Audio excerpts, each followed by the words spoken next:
Okay, there we go. Good morning, everyone. Yes, welcome to the second webinar of this year. Yes, and today we're going to be dealing with a very interesting topic, which is phonics. Yes, we have all heard of phonics and how native speakers of English learn to spell and write using phonics, but the material that is usually available is not thought for the non-native learner of English. So today we will be learning about that with our APIVA member Stella Palavecino. Yes, she will be dealing with how we can use phonics effectively to teach our little non-native speakers. So before I give the floor to Stella, I would like to read. Yes, sorry, I have to read. This is a very long CV, yes, because Stella is a great professional, yes, and is always doing things to continue her professional development. So Stella Palavecino, apart from being an APIVA member, is an MA, yes, being an APIVA member is not a minor thing. Yes, she's also, of course, a graduate teacher, a teacher trainer, and a materials designer based here in Buenos Aires. Yes, she's also a specialist in phonetics and phonology, and also holds postgraduate degrees in higher education, ICTs, and pedagogy. She has published extensively and has delivered presentations in the field of phonology and pronunciation, ICT tools applied to pronunciation teaching, language laboratories, and phonetics pedagogy at various congresses. She's also a member of the EFL Phonics, yes, and if I'm not wrong, she's also a member of our phonology SIG, right? Of course. Of course, and member and founder of the APIVA Phonology SIG, to which you're all invited. She is now currently lecturing phonetics and phonology 1 and 2, English diction at teacher training colleges of the city of Buenos Aires, and she's also a founding member of BA English House, yes, where she has designed a special fellowship in EFL education offered to college students from the UK and other countries. In association with the British Council and other teacher education institutions, she has organized webinars, conferences, and study groups that promote the same as APIVA promotes, continuing professional development. So it is a great honor for us to have Stella doing this webinar for you all today, yes? And if I'm not wrong, there's going to be a part 2 in the second part of the year? Yes. Okay, so today is the beginning of a webinar series on phonics, yes? So Stella, the floor is yours. Oh, sorry, before we go on with Stella, just some reminders. Please remember to stay muted at all times. Do not turn on your microphones. For the people who are, joining now, please, if your name is not on display, rename yourselves so we can see name and surname on the little screen that shows your face for registration purposes and for security reasons. And please bear with us because we are relying on home internet connection. So some things can happen. So if something happens, please bear with us and we will be back with you. So Stella, thank you very much for doing this webinar and for donating your fees to the association. The floor is yours. Thank you, Romina. Thank you very much for this lovely presentation. Right now, I'm sharing my screen. Can you see it? Yes, we can see it perfectly. Okay, lovely. Well, I'm not going to lecture on Jolly Phonics, but I'm going to introduce today EFL Phonics, which is a new approach, something that I realized I was needed in our field in Argentina, in Latin America, in Spain. Because this world of phonics I'm going to introduce in a minute has to do with the non-native speaker of English, right? So thank you very much for joining this presentation, right? So phonics is going to be presented today in slightly different way. We know it, Jolly Phonics is not new, but it's very popular to teach how to read and write, especially for younger learners. But I don't think it's the best choice for non-native speakers of English. So I'm going to address this issue today. And well, to tell you the truth, my story with phonics dates back to my primary education. I'm over 50, so in my time, my teacher used to teach me to read sounds in letters as in a, ma. And so the word went from sounding out the words ma, me, or ma, and then from the syllables into words. So it was taught to read and write by combining the sounds of the letters and then into syllables and into words. And as a teacher of English, I rediscovered phonics in a different way. But I realized that maybe the combination where the presentation that came from the UK and the rest of the world was not quite useful for the non-native speaker of English. You know why?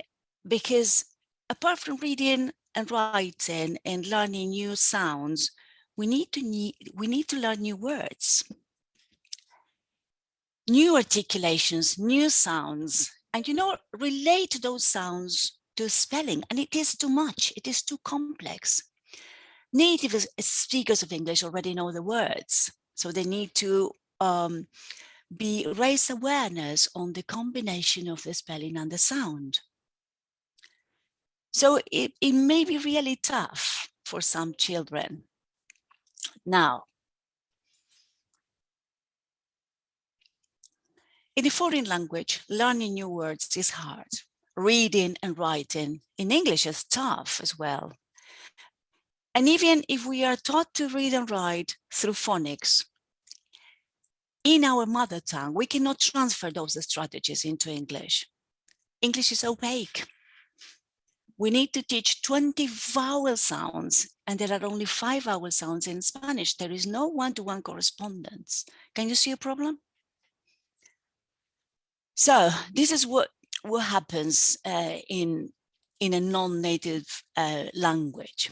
But anyway, whether it is native or non-native, there is one thing that happens in all languages. Some children, for some miraculous reason, I don't know why, they learn how to read and write by themselves. How can that be?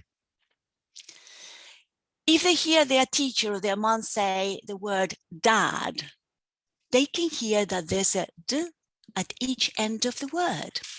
D at the beginning, d at the end. So they go dad. And when they come across another word, such as dog, they say, oh, that dog is a da in dad. And clickety-click, clickety-clack, they crack the code and they start to understand how the single sounds work. They hear the sounds in words. Now, this is not that simple. Some children cannot make that relation. I'm not saying that they're not clever enough. What I'm saying is that they need to be trained. And as a teacher, when you're having a class in front of you, you know that there is a group that is going to do really very well when reading and writing. And they are going to be able to make a relationship between sounds and words and remember things. And then at the other extreme, you will have a group of children that will struggle a great deal. And they still receive the same teaching from you. You know, not everyone can make this relation. Not everyone can remember things. I'm not saying they're not intelligent. I'm saying they need to be trained. So what are we going to do today is we're going to find out why. Why is it that whatever method of teaching you use, there is one group in front of you that is going to deal very well with reading and writing, either in their mother tongue or in EFL or in EFL, and there's another group that's going to struggle. This is not my question. This is a recurrent question among all teachers. And so what do we try to do? Well, we try to resort to many things, to different methods. We always know that there is one group that is going to crack the code and there is another group that is going to struggle a great deal. So we try different methods. Look and say, for example. Are you familiar with this approach? Yes, you give children a word and they just remember. And they crack the code and they just remember. But you know that this is not a method that is going to work in all classes. Again, there's a group that's going to struggle a great deal, and there's another group that's going to crack the code like this very easily. Now, my question to the audience is, what is it that one group has that the other doesn't? There are two things that they have. Can you tell me on the chat box? Two elements, let's see. Okay, different intelligences. Yes, I agree. But let's focus on reading and writing. Yes, phonological awareness. They can hear the sounds in words. Very good. That's the first one. Yes. And there's another one, another important thing. Yes, a good ear to hear sounds in words. Bravo. Lovely. And the second one? We cannot learn how to read and write without hearing sounds in words. Yes, phonemic awareness has to do with hearing the sounds in words. Same thing. And the second one is first letter M, second letter E. Yes, bravo. Lovely. I don't know what I'm doing here. Yes, you need memory and a good ear to hear sounds in words. Lovely. Bravo. The difference in some children is memory, and memory makes a huge difference. You know, sometimes you teach a song and children just remember. And you know that there is a group that is going to remember everything, the lyrics, the mimes. And there's another group that is going to join the chorus just for a little bit. They go, head and knees and toes, okay? So memory makes a great difference. And so you tell this group, well, you know, children, here is the word photograph, photograph. These two letters make one sound, photograph. And they just remember. And then they come across a word like phone and they say, oh, two letters make one sound. And here are the two letters, phone. And they just remember. And the other one is hearing, yes? The second one is hearing. Memory and hearing sounds in words. Those are the two key things. And the thing is that the type of brain that doesn't hear the sounds in words cannot read properly. They need to be trained. I'm not saying that this is impossible, right? Anyway, it is clear that there are two groups in the EFL class, and we need to direct our lessons to these antagonistic groups. And the material that we get from Jolly Phonics, from England, from the UK, from the world, does not fit in.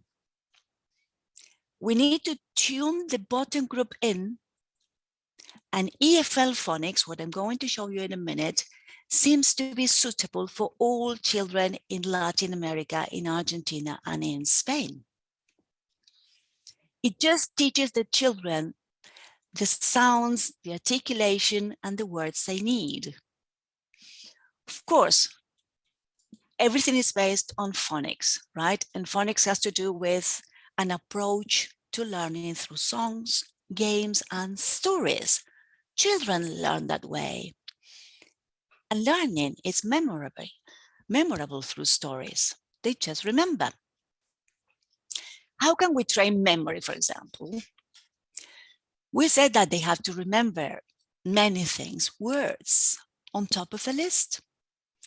For example, a word like this one, tree, three. They tend to say tree.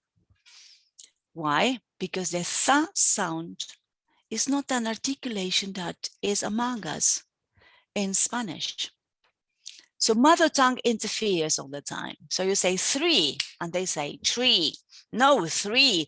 Yes, miss, tree. So the th may be simpler in Spain because, well, that th is related to the sound in Cecilia, zanahoria, zapato. What about Latin America? This articulation has to be acquired. So a word like three will turn into three, which is the nearest sound in River Plate Spanish. Hi is silent, so they don't read it. We need to, well, break these habits. We need to get into new articulatory habits. And it's very difficult to get rid of the mother tongue. So, how can we teach new words, new articulatory habits, new sounds, and the mother tongue is interfering all the time? What can we do? Well, there's something we should do.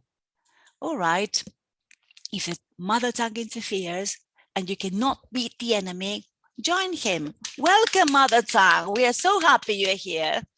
Right, so where is the mother tongue in this sound? In Latin America, in Argentina, the th sound is somewhere, but it's not complete. It needs to be activated. According to Vygotsky, the th sound, the v sound, could be the starting point.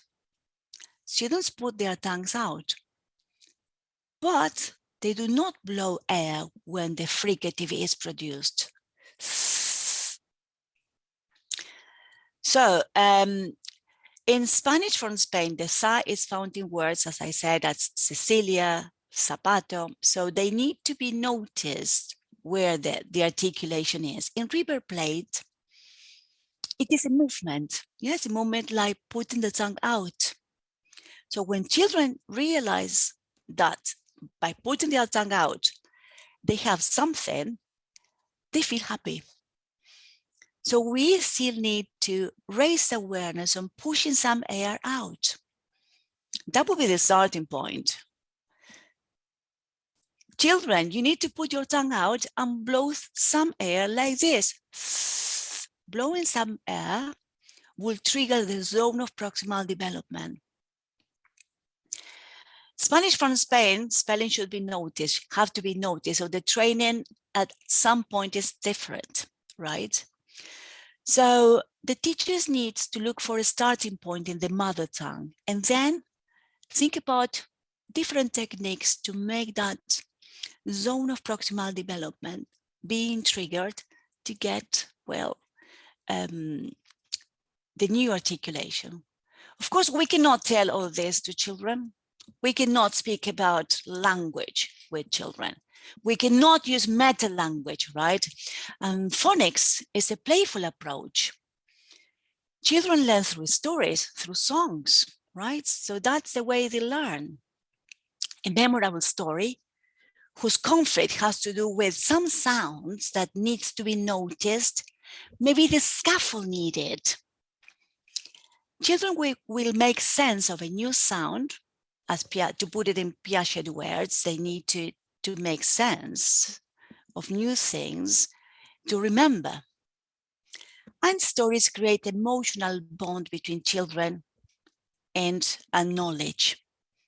A sound like sa should be noticed before being acquired. So this is also in keeping with the Smith's hypothesis. Yeah, we need to create a magical learning environment to create a perfect scaffold, introduce new tricks and new songs to make, well, children learn in a playful way.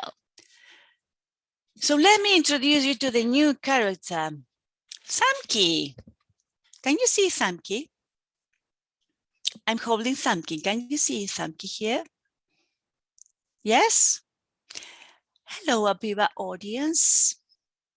My name is Samki. Let's see, I'm going to stop sharing for a while.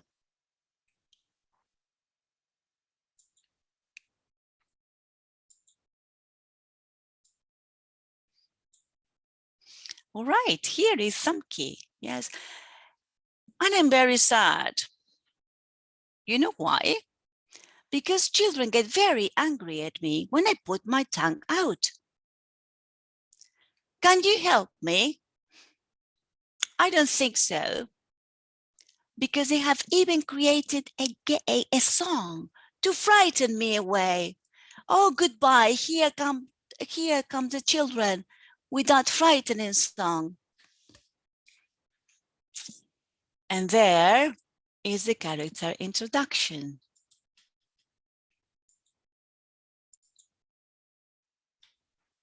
And here are the children singing the song to frighten Samki away. Samki, Samki, where are you? Where are you? Here I am, putting my tongue out. That is very naughty, that is very naughty. Go away, go away. All right, so the story provides a scaffolding to remember the new articulation because, well, there's something to be solved. Unlike literature's stories, the conflict of this story is solved by getting the right articulation. So let's listen to the story. Here is the story. Funky. Funky is a big, big thumb, and he's got a big, big problem. Children get very angry at him because he puts his tongue out calling out to his friends. He's got thick and thin friends, so he goes thick, thin. Children cannot hear th in words, so they think he's naughty. That makes Thumpy unhappy. But one day, children had an idea. Let's go thumpy. And people got very angry.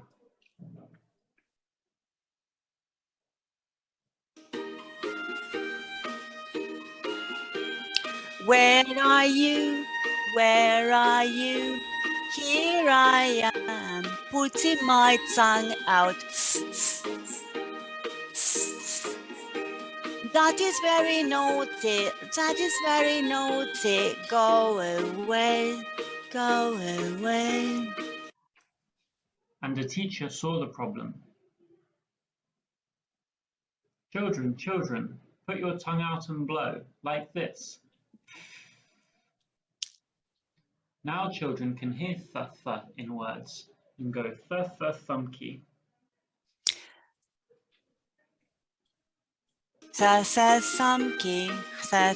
Samki goes,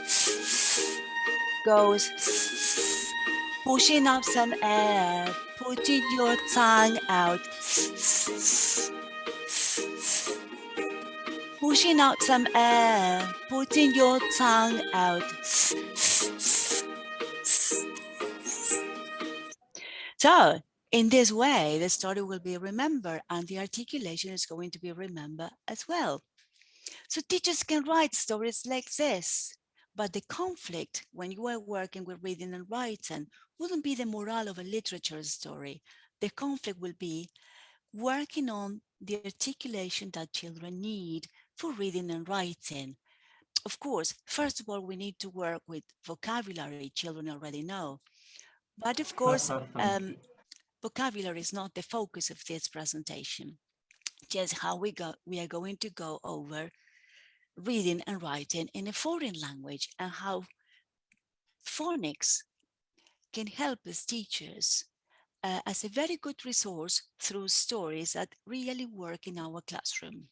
So what do we suggest doing? just select a sound in the target language that brings about disruption in communication.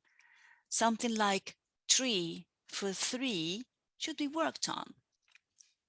Find an approximation of the new sound in the mother tongue. That would be the starting point, right? And then think of a playful movement to go from the starting point to the new articulatory sound. Use your imagination to create a phonics character. It could be some key or any other sound you want to work with. Then create a story, a conflict in the story that will be solved just by acquiring the new sound properly. So the conflict is solved just by giving children tools to get the new articulation in a playful way. Now practice the sound trick through a memorable song. This has a lot to do with phonics, but it's a new realization for EFL learners. And finally, create blending or segregating games to make a relation between the sound and the spelling, and to help children notice this relation between the sound and the spelling. Everybody learns that way. We are going to see the games in a minute. Just right now, I'm going to show you a different story I wrote, and this story is for Spain, where the sounds need to be noticed. Sometimes we have sounds that have to be noticed or related to different spelling. So this could be one of them. Funky. Funky is a big, big thumb. But children cannot see funky in words. That makes Funky sad. So Funky had an idea. 1, 2, 3, 1, 2, 3, show your thumb to me. 1, 2, 3, 1, 2, 3, magic marker write on me. 1, 2, 3, 1, 2, 3, what can you see? I can see Funky looking at me. That makes Funky happy. Funky, Funky, what can you see? I can see Thunder looking at me. Thunder, Thunder, what can you see? I can see a bath looking at me. Bath, Bath, what can you see? I can see number 3 looking at me. 3, 3, what can you see? I can see a new tooth looking at me. Tooth, Tooth, what can you see? I can see children saying thank you for Funky's tricks. That's what we see. Now children can see Funky in words. Let's play the game. So the Spanish speaker from Spain will have to make a spelling notice unrelated to a new sound. So the starting point, as I said before, will be different. So this could be an illustrative story to make the sound noticeable through the variation of the traditional game, I Spy. Now, we have already trained children into memorization, yes, how to acquire new articulatory sounds, whether in Latin America or in Spain, in a different way, using different stories. Now, we need to focus on hearing sounds in words, because we said, well, first is memory, yes, trying to relate the sound to the spelling. Now we are going to train children to hear sounds in words. Remember, as I told you in my primary school, how to sound words for writing? Well, this should be realized in a similar way.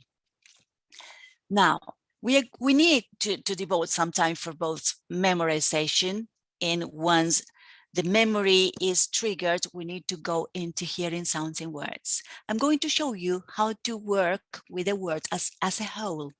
So we go from the word as a whole to deeper into phonological awareness at the beginning and throughout the word, or also at the end. Here, well, this is a game. I'm going to show you a game in which children have to recognize th in words. They're not hearing individual sounds yet. It's the first presentation after the story. thin pencil. Yeah. See, muy bien. Very good. Good time. Good time. And Valen, Valen, you guys are there, and you guys are there. There we go. ¿Lista? ¿Listo? A thick monitor.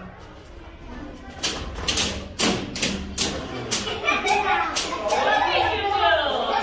Yeah. All of them. That's the monitor. That's the monitor. All right, we should devote some time to just learning letter sounds. Just developing phonological awareness, you know, is training children to sound the letters rather than calling the letters by their names.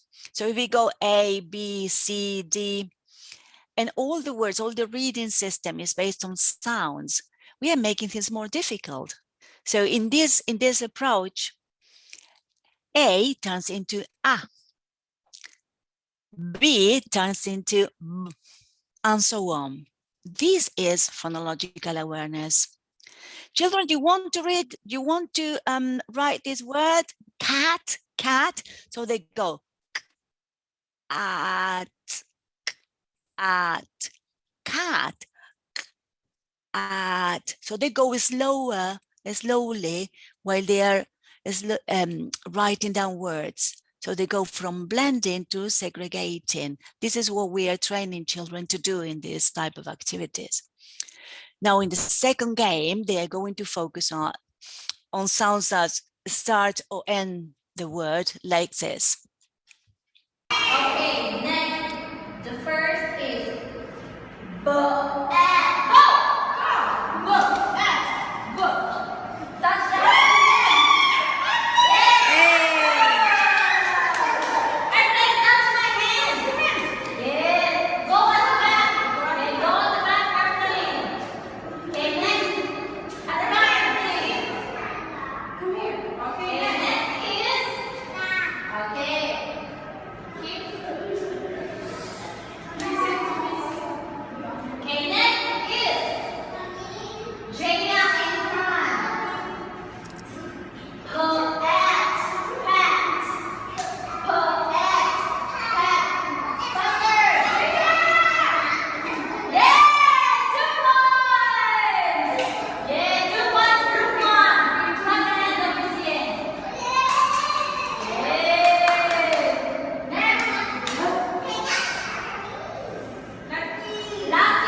Okay, well, it goes on and on. It's a race game, the second one. So in short, they need to know the words first. We need to teach the vocabulary first.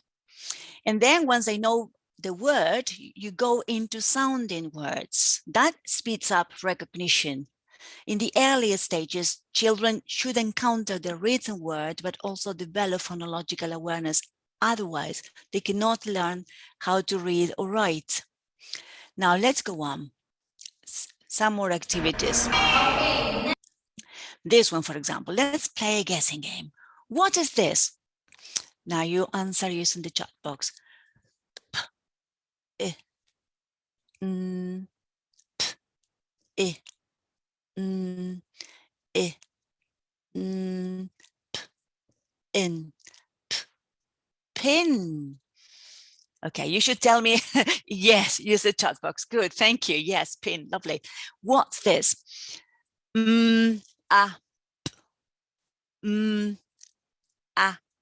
Yes, map. Miriam, you try now. Come on, Miriam, sounding out words. Come on, Miriam. Don't be shy. All right. Can you unmute yourself, Miriam? and go t, ah. Yes.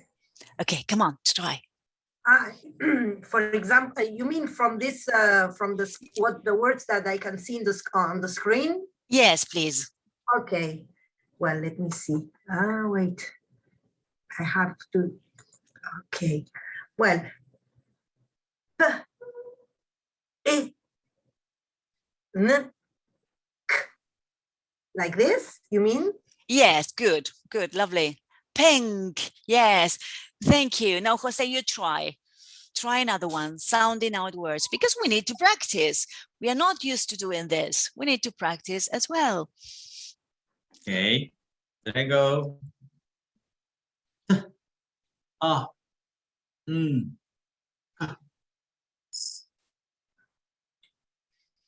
Yes, thanks. Bravo, very good, nice. Great. Okay, this is a guessing game that develops phonological awareness. Now, changing beginning of endings, you can also tell children after the story to make new some kids friends just by changing the words or the letters in red. So, can you change the first sound in pen? Yes, what do we get? 10, 10. But to make new some kids friends, right? Good. Thin. Yes, Yes. thin. Yes. Thank Good. you. Thank you, Analia. Thank you. I didn't know you were here. Hi. Hi. All right. Yeah. So we got thin. Now let's make more Samki's friends. Remember that Samki was very sad. So let's make more Samki's friends by changing the sounds. Yeah. Think. Thank you. Right. What about map? Math. Yes. What about tanks? Tanks. Thanks. Lovely. What about tool? Tooth. Yes, as you see. So we are reusing the same material, the same words that were introduced in the story.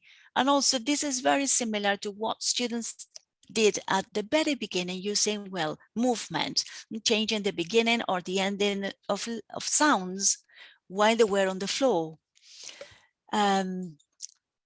All right, so I have already worked with different games, guessing games, race games, kill the mosquitoes words game. All right, so learning new words is the first stage. Developing phonological awareness.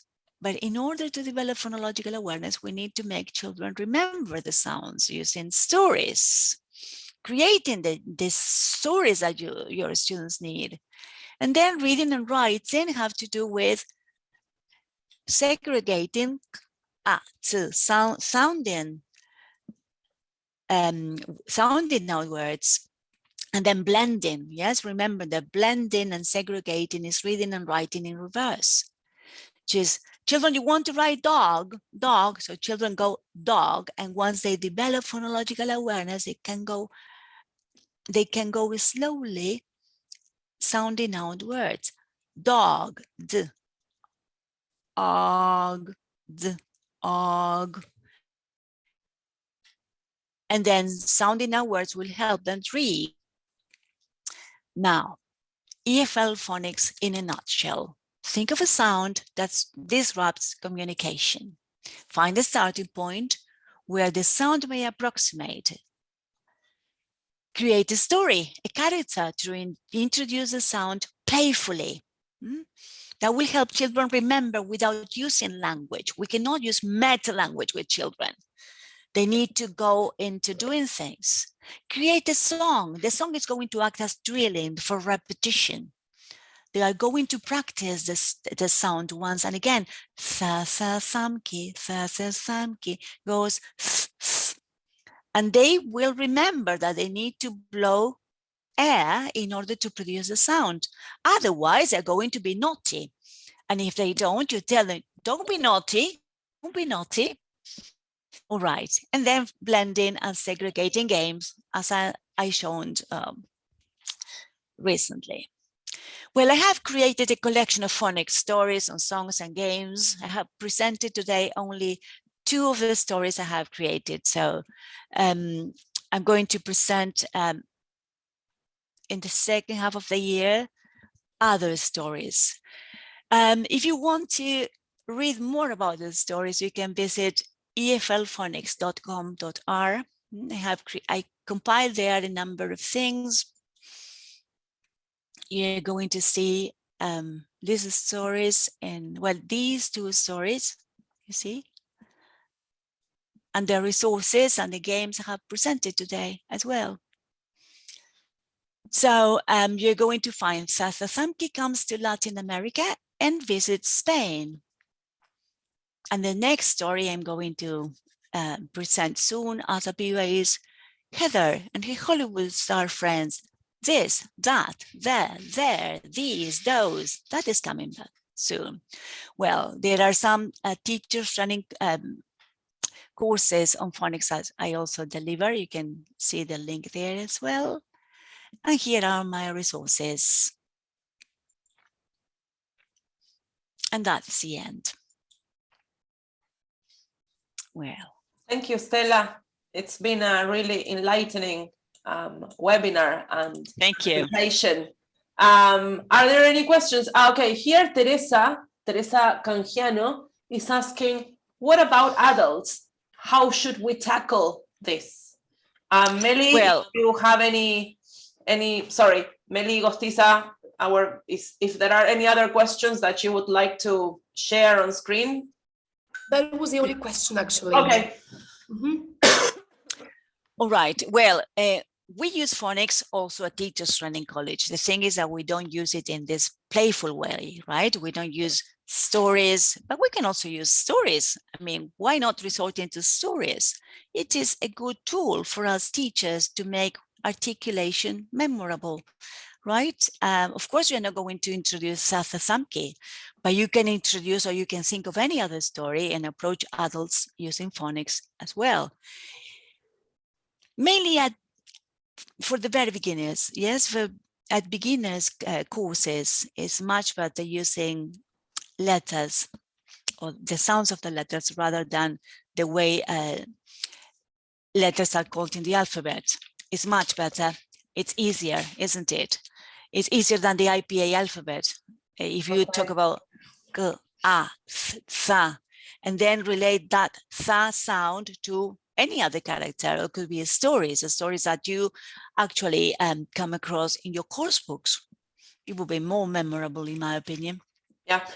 Stella, before going on with the next question, I would like to say to all of you, not Stella, who is the presenter, the attendees, that now I have written in the chat box, yes, the URL for you, for a Google form for you to complete, so you can get automatically your certificate in your inbox, yes? So if you complete that Google form with just your name and email, you will get the certificate in a minute, automatically. Lovely, lovely technology. Estela, Beatriz Sassin is asking, thank you, Meli. Well, Beatriz is asking, can we use these resources with first graders who still don't write? Well, the story, right? The story, yes. And then once they start getting familiar with the story, well, you get into relating the sound and spelling. You can also use the second story to relate the sound and spelling and then go into the games. I mean, you can use the games, the kinesthetic games, without actually making children read and write. And after that, once they get that phonological awareness, once they get playing with sounds, children are great phoneticians. They love to play with sounds. So after introducing the story, play with the sounds well. They recognize the grapheme, the drawing, as a character. So they know that the TH, they can even write the TH here, and they have a superhero. Yes, the T and the H. And they play with the tha sound, and they try to find this spelling, well, in words as a whole. Okay, I think that this explanation caters for the next two questions on the screen. Stella, what do you think? Yes, yes, it's the second story that counts for noticing the relation between the spelling and the sound. Once the students get into the sound, you develop phonological awareness of the th sound, you can get into the spelling, making relations between the sound and the spelling. And the second story, that is, well, Samke in Spain, will help them relate, make the relation between the th and spelling, phoneme and grapheme.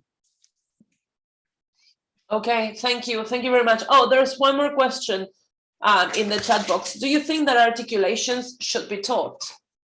In the age group, if you are working with children, well, they are going to learn articulation through story. As I told you, the story, the conflict that is being introduced is going to be worked out just by getting the right articulation. And of course, we need to raise awareness where sounds are made, because we are teachers of English. How can we, I mean, I know that when children or when any age group is introduced into a new sound, they will relate that sound to the mother tongue, because the mother tongue interferes all the time. And you will say 3, and they will repeat tree. Well, no, it's 3. Well, I told you it's tree. And they keep on not hearing what you say because they cannot hear the sounds in words. So we need to develop phonological awareness. Something that I do is repeating a mirror, right? When they say tree, I repeat tree. And so they realize that they are saying tree and not 3. And now let's do the same in reverse. I say 3 and you say what I say, and they will say tree. Well, so you repeat tree. So they realize they are not producing the right sound.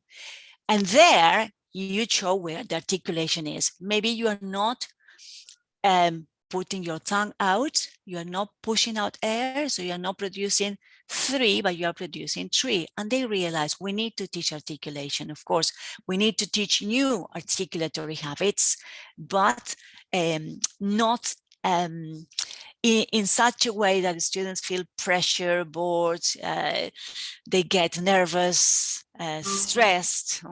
Okay, I think stories provide a lovely framework. Vivi Misliki is asking if you have any tips for the articulation of ja, as in John, job, geography.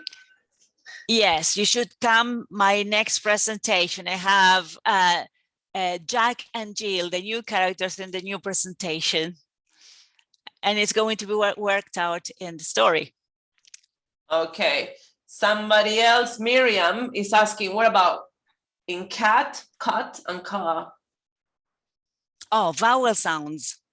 I assume so. Yes, I have characters. Well, one of the characters is A in Annie Apple. That's from Jolly Phonics. That's why I'm telling you this.